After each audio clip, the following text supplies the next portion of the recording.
भाषण से कुछ नहीं होता, आदर्शों से कुछ नहीं होता। जमीन पर उतारनी पड़ेंगी चीजें, और वो उतर नहीं रही है, ये हम सब जानते हैं। घर में एक बेटा है, बेटी है। कितने माँ बाप है जो ये हिम्मत करते हैं कि बाप बेटा और बेटी में बराबर की हिस्सेदारी संपत्ति में बांट दें। बेटी को जन्म से ये सिखाया जाता है कि बेटा अगर तूने हिस्सा लिया तो बहन भाई का रिश्ता खत्म हो जाएगा। क्यों? भाई भाई जब हिस्सा दो बांट लेते हैं तो बहन भाई अगर बांट लेंगे तो रिश्ता खत्म क्यों हो जाएगा? मेरी मां ने मेरे मामा के नाम सारी संपत्ति ट्रांसफर करवा दी, मेरी दादी ने करवा दी, मेरी नानी ने करवा दी, मेरी बहन ने करवा दी, मेरी पत्नी भी करवाएगी और मेरी बेटी भी करवाएगी इन याद। लेकिन क्यों? कहां भाई बेटियों को बराबर कहा, और कौन देगा? कभी किसी ने सोचा?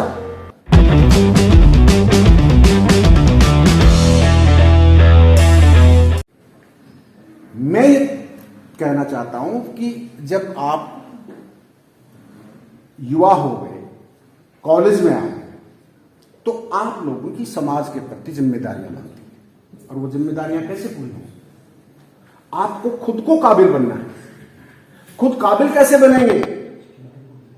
उसके लिए आपको परिश्रम करना है, स्किल हासिल करनी, प्रतिभा, हुनर अपने अंदर डेवलप करना है।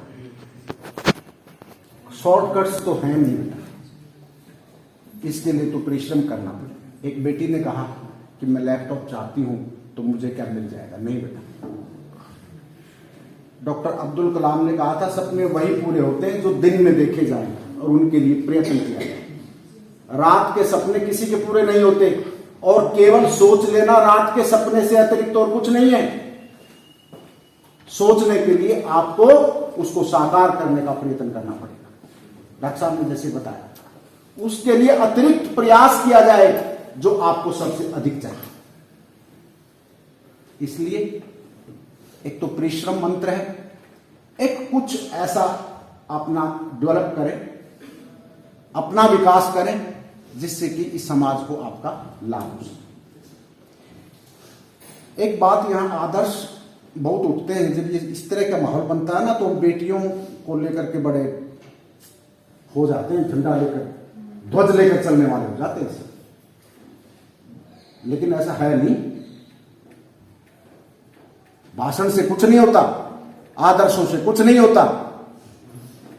जमीन पर उतारनी पड़ेंगी चीजें, और वो उतर नहीं रही है, ये हम सब जानते हैं।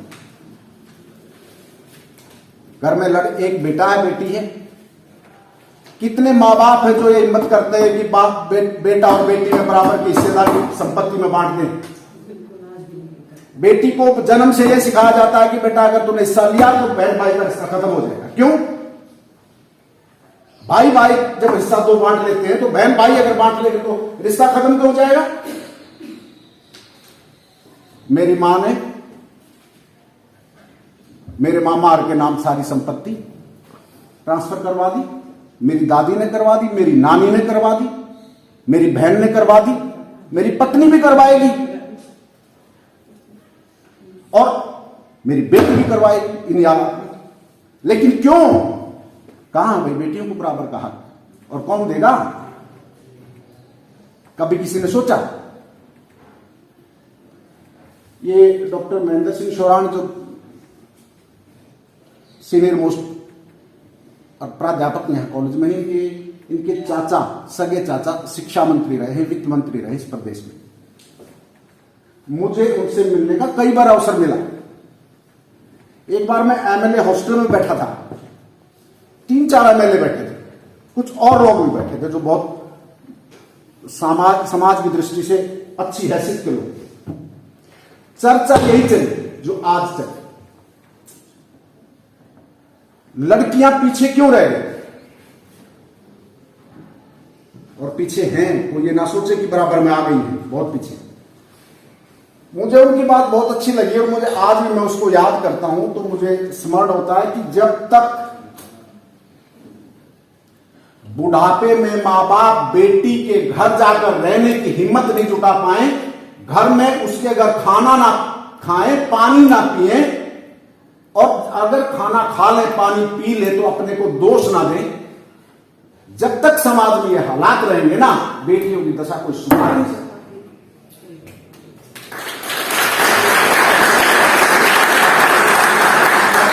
हम क्या मानते हैं? हम ये मानते हैं कि बेटा हुआ तो बुढ़ापे का सहारा होगा, उंगली पकड़ के चलेगा।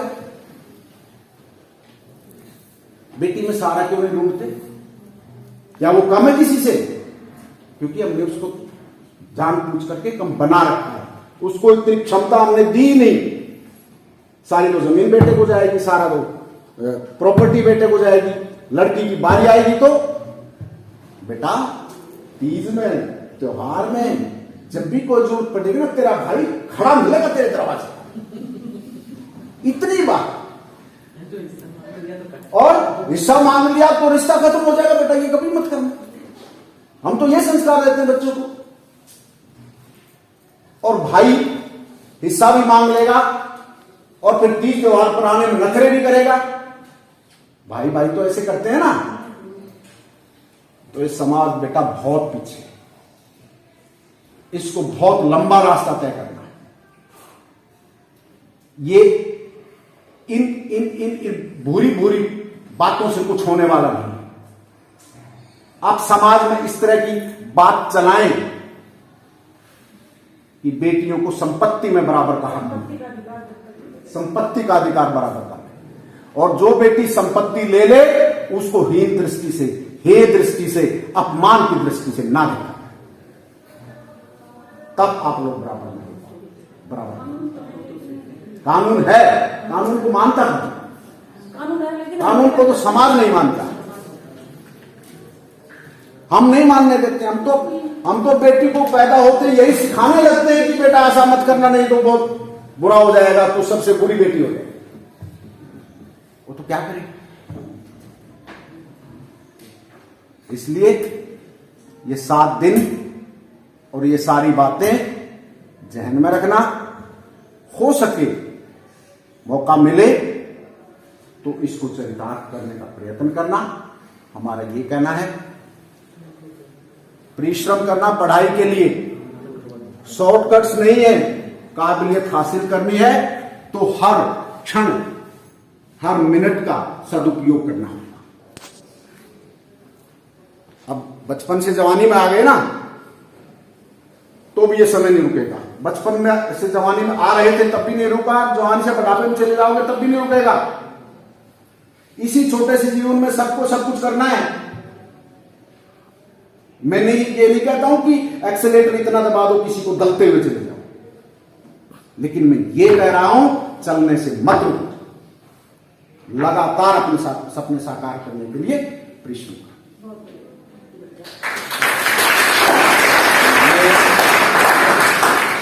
अपने विद्यार्थियों को, वॉलंटियर्स को साधुवाद देता हूं, शुभकामनाएं देता हूं। आप अच्छा करें, परीक्षा में अच्छा करें, जीवन में सफल हों। और मेरे मित्र डॉक्टर मुकेश शर्मा जी को मैं बधाई देता हूं इस कामयाब कार्यक्रम के लिए। डॉक्टर वेद प्रकाश चौहान जी हमारे बड़े भाई हैं, बहुत ही प्रेरणादायक इनका भाषण रहता है। इनको समय समय पर हम इन्हीं अवसरों को के लिए इनको हम बुला लेते हैं, हमें भी अच्छा लगता है। हमारे बच्चे बहुत कुछ सीखते हैं।